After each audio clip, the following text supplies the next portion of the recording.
Was it that your child told you that gave you chills?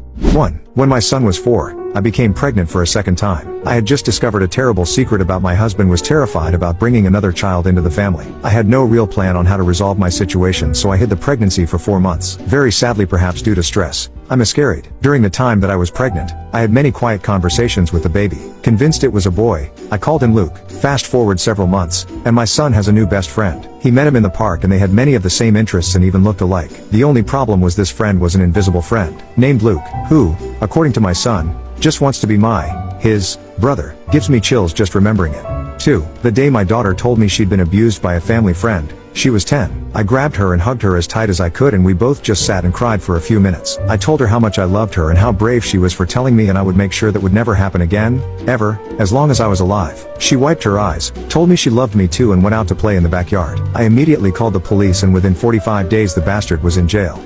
3. When my